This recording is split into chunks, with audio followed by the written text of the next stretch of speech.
పూరా local. Welcome to పూరా local. Pahalgam ఉగ్రదాడి నేపథ్యంలో భారత్ తీవ్ర ఆగ్రహానికి గురవుతుంది. ఆలస్యమే లేకుండా పాక్ పై దాడికి దిగింది. ఈ మేరకు పాక్ పై పలు ఆంక్షలు విధిస్తున్నట్లు ప్రకటించింది.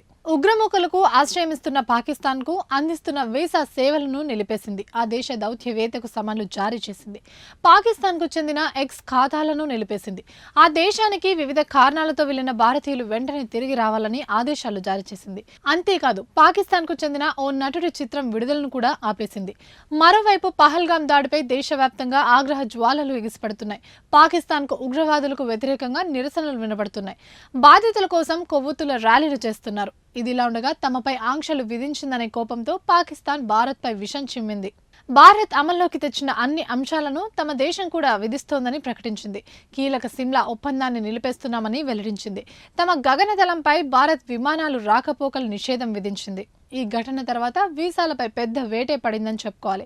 పాక్ జాతీయులకు అన్ని రకాల వీసా సేవలను వెంటనే రద్దు చేస్తున్నట్లు భారత్ ప్రకటించింది. ఇప్పటికే జారీ చేసిన వీసాలు 2025 ఏప్రిల్ 27 వరకే చెల్లుబాటు అవుతాయని స్పష్టం చేసింది.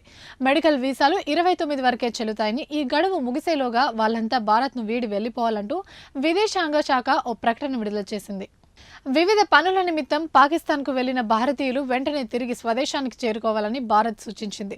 ఢిల్లీలోని పాక్ దౌత్యవేత్త సాద్ అహ్మద్ వర్తేజ్ కు కేంద్రం సమన్లు జారీ చేసింది.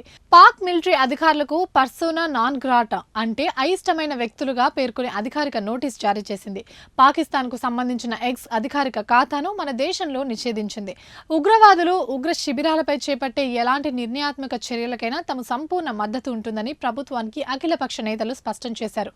మరోవైపు భద్రత కోసం అన్ని రకాల చర్యలు చేపడతామని ప్రభుత్వం వెల్లడించింది. పహల్గాం ఉగ్రదాడిలో మరణించిన 27 మందికి వారి స్వస్థలాల్లో ఘనంగా అంత్యక్రియలు జరిగాయి. ఆయా రాష్ట్రాల ముఖ్యమంత్రులు, మంత్రులు, నేతలు హాజరై వారికి ఘనంగా నివాళులర్పించారు.